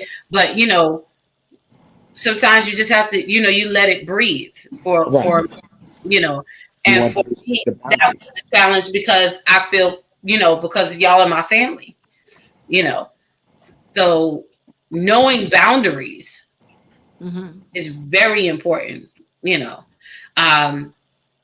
and I think that I've tried to be very intentional about not overstepping those boundaries, and making sure even in the history that Eric and I have, we may joke about something sometimes or, something happens, but we don't make it a habit to sit up here and hold like long, deep. And remember the time when, and remember when we went here, and remember when we did that, and remember this, and remember that, if it comes up and it happens, that may be, you know what I'm saying? But you have to be mindful as you're getting close to one another, because I would never want to disrespect Tasha. And I would never want Tasha to feel uncomfortable. Like, well, y'all having one too many memories now. But but I have to recognize you do have a past and you do have shared memories. It's not like they don't exist. We all talk about our past and funny things that happen or traumatic things that happen or weird things that happen. It just so happens things happen with y'all together. I mean, I get it. I get it. I mean, we all have stuff that happened. It's true. It's true. Mhm. Come on, Bishop Eric, what you got to say? You up here all quiet. I'm listening, but this is very true. Namaste. That's all yours, Tasha. That is all yours. Okay. That's all yours. So I want to ask y'all one more question. And again, and I hope that everybody is enjoying this conversation tonight. We're talking about blended families. Again, this is not scripted. We are just speaking from our hearts, just trying to share a little bit, trying to help others who are in this space. And trust me, this will be the first of many. I'll definitely be having them back on. Who knows? It might be a regular segment because I think that is important. We can't cover everything in one night. We are one of, I would say, the most fortunate groups of people who have been able to come together and get along with no arguments, no animosity, no frustrations.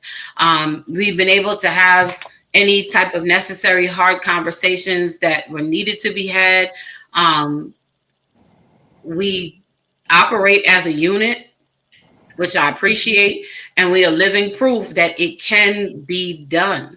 You just have to want to do it and be willing to put the work in and know that it's not going to be a cakewalk.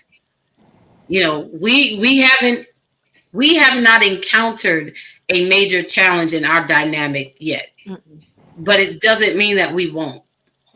But what I appreciate, We've never even had an argument. that we had that. Yep. And I think that's because everybody's intentionality. I also think it's because we are all secure in who we are. We are all secure in who we are, so we show up securely. And there's never any competition, but it's easy for us to flow in concert, together as one unit. Jalen can't go to Tasha or to Eric and say, she can't go to Tasha and say one thing. You can't play one parent against the other because we all talk. Right. We on the phone and he tried it and failed. All three. Now, the person who saves him the most, I would have to say, is Tasha. Because she's like, what? Because we'll be like, listen, I'm ready to put him out. And you think, well, no, okay, so how about, because he just, okay, but he didn't, what happened? Well, I'm sure he meant, I'm like, yeah. No, he got to get out. Right. I'm like, no, babe, no.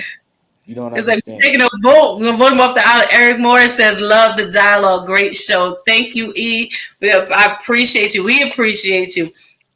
This is one of many conversations that we're gonna have on this because we hadn't even really touched. We hadn't even really touched the iceberg yet. But we want to really help families. We want to help people learn how to do this thing and be better at it, so our community can grow once again. We are each other. I am my brother's keeper. I am my sister's keeper. Look who's in the house. Theo's in the building. Coach Theo.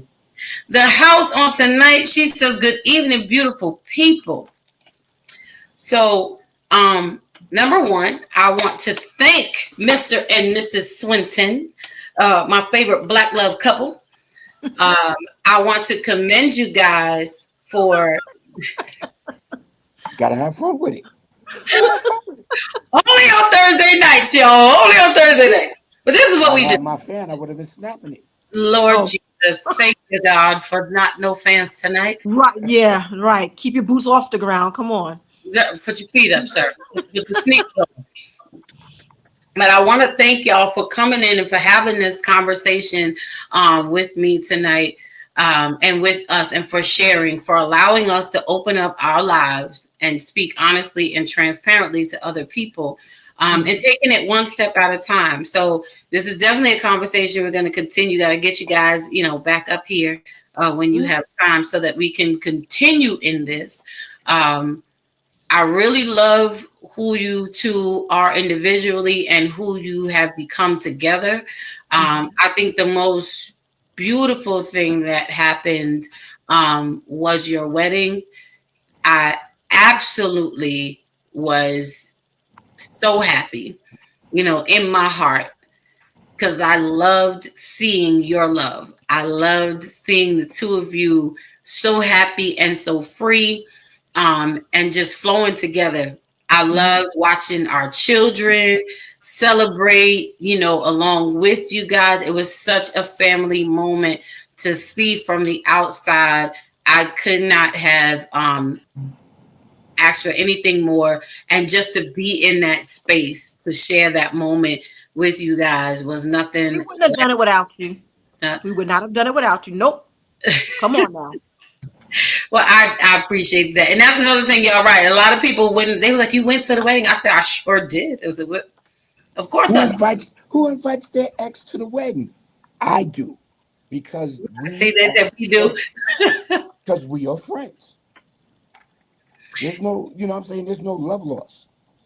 And also, if you still cool with your ex and so forth, okay, cool. You still cool with your ex. And if you're not, you're not. You can't. Unfortunately, you just can't be always. You can't always be friends with your ex. It's very unfortunate, but that's the truth. Some relationships can't be fixed. No, not even to be friends. And Right. it's sad. It's sad that someone you stood in front of family, friends, and God, that if you saw them across the street, you might wave, and then that's about it. But hey, Maybe. Right. maybe, maybe.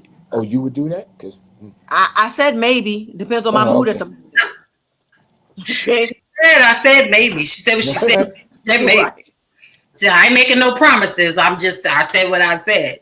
But I do say it's sad that that you can't always be that way, because again, you did something really important with this person, and even though it didn't work out, it's so toxic, I guess I'll use that word, that you can't even have cordial, to be cordial to each other. It's sad, but that's just the way it is sometimes. That's So, true. so we weren't going to do it without you. Right.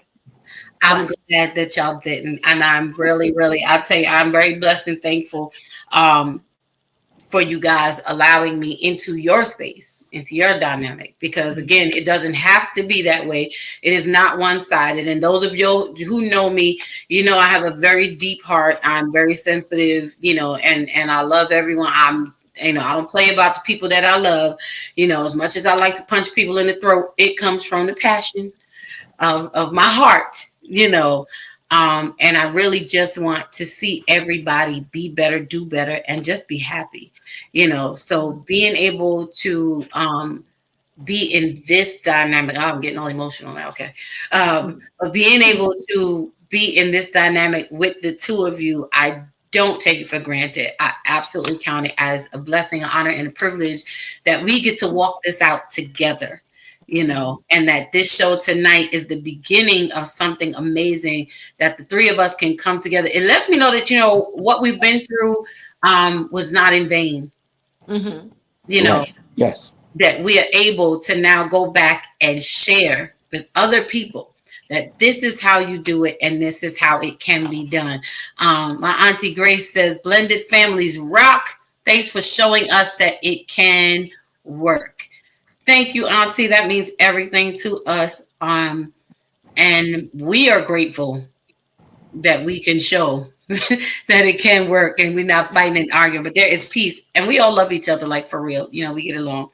And it is great. So before we end the show, I want to give the Swintons opportunity to give their final thoughts and comments. Tell the people tonight, if you could, give them one piece of advice and, or one sentiment you want to leave with them tonight on this topic of blended families, what would it be? And I'm going to start with my sis. Come on, Lady Swinton, and share. Honestly, whatever it is that's holding you back, put it behind you. Deal with it and put it behind you.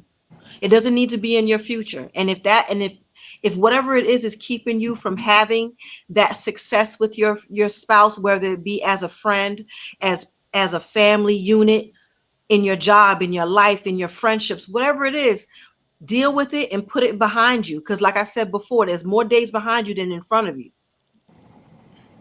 That's true. You heard it here first from Natasha Petty Swinton, but you will not hear. You will hear from her again. This is the first, not the last. She will be back as we share more about blended families. Come on, Sir Bishop Eric. Give us your final thoughts and comments. Tell the people a little gem what they can walk away with. Just start working on in blended families. With blended families, you have to understand the dynamics. Make sure you have that conversation with your kids. Make sure you have the conversation with your ex and the kids on being blended family. And so you got to be able to make everybody feel welcome. There should be no animosity when it comes to blending your families together. If the Brady Bunch can do it, why can't you? What? I'm just saying. That's a perfect example. The Brady Bunch was able to do it. They had a blended family. She had the girls, he had the boys. They blended them together. So if they can do it, why can't we do it? You have to find that middle ground. Oh God! I didn't know I was Carol Brady. He was Greg Brady, but okay. I didn't say you was Carol and I was Greg. I didn't say that. I'm gonna be Alice. Here's Mike. Brady. Oh, Mike. I forget. Whatever. Mike, Greg, Bob, Ross. I don't know. Like Bob Ross. Friends. We're talking about friends right now, but you know. Bob Ross is a painter. Yeah. Oh Lord. Well, thank you. And this is us. I'm crying right now. Oh my God. What happened? Okay. So here's the story. We can heal. Of a lovely lady. So you know, just pray on it. Pray for peace. Pray for peace. That's what you can do. Pray for peace. Because it took prayer. The youngest one in Curve. Here's a story of a man named Brady. Who was Brady up? Dream of his own. Oh. Don't forget Alice. Wait, don't forget Alice. Right now, the Brady Bunch. The Brady Bunch. Oh, stop it. I was doing your theme music. You know, every good superhero needs a theme music. Right in here. Oh my God. Where you finished? I'm sorry. Okay, I'm done. Listen, pray on it. That's all you can do is really just pray on it. You know, the blended family is a hard thing to maneuver. It's a hard thing to maneuver, but you can do it. You just got to pray on it. And you got to have faith. Mm-hmm. That's it. Thank you, Sir Bishop. Yes. That's the way they all became the Brady Bunch. You know I can't stand you sometimes, right? Oh yeah. Got to take it to church. You just gonna remix songs. Oh my God! I am. 9 o'clock yet. We still had 2 minutes to go.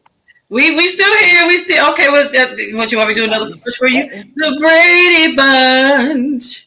The Brady Bunch. Dawn, stop it. Okay. This is where's mommy at? She going.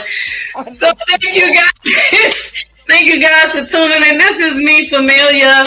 This is us. Thank you, Team Swinton. I love y'all so much.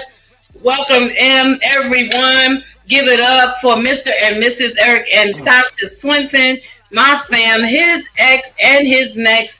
And I'm so glad for this conversation on blended families for the month of July. Our topics are all family matters. Okay, you know, here on Thursday nights, it's never just as simple as that.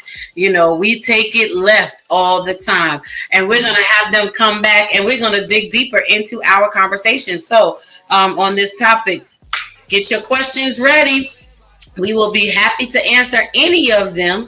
And let's lean in and learn together. I would just say to wrap up the show, everyone, just take time to heal, first of all, individually. Hmm. Second of all, make sure after you heal, you be in a position to create a safe space to have those hard but honest conversations that you need to have in order to move forward. And the last thing I would say is after you have those honest conversations that you need to have to move forward, give yourself grace and pace yourself to walk those things out one step at a time. It takes time, but it's worth it. And so are you.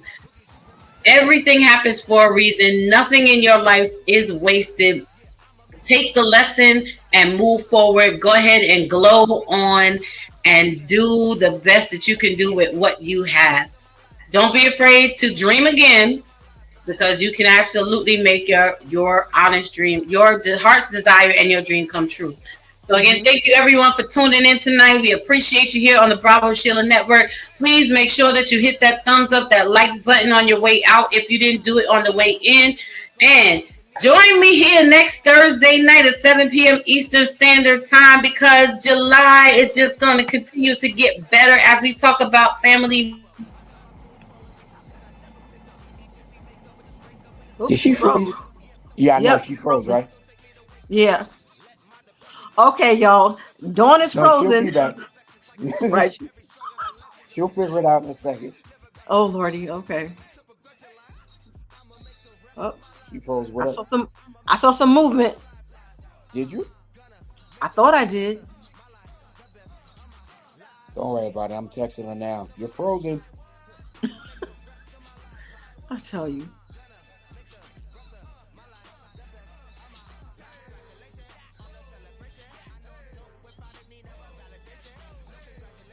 All right, y'all. Dawn is frozen. I don't know if she's going to make it back. So we will thank everyone for her.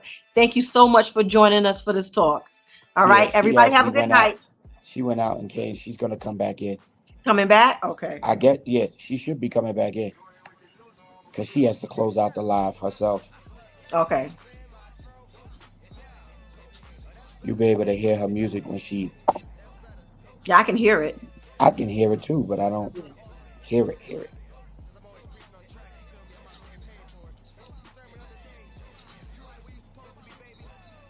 Yeah, just stay where you at, Tosh. For sure. Okay.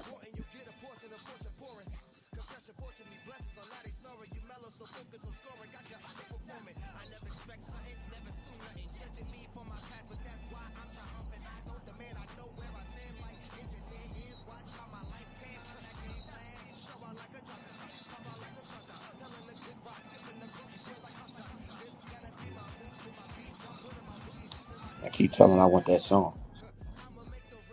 Hmm. Who is that? I can't remember the artist's name. She told me. Did her internet go out? I don't know because she didn't respond back to me yet. Okay. Oh, is that? Hey everyone, no problem. I'll close out the show. Thank Oh, you so much. I'll close it out for Dawn. Something must have happened. All okay. right. Yeah. This is All right. Pastor Sheila. Great show. Glad Thank you, to see Pastor. you. Hope to see you again soon. Okay. Thank you, All Pastor right. Thank Sheila. you for having us. Oh, it was wonderful. God bless you. God All right. bless You you. as Good well. night. Thank you. Good Okay, night. child. Good night. All right, Tosh. Click leave studio.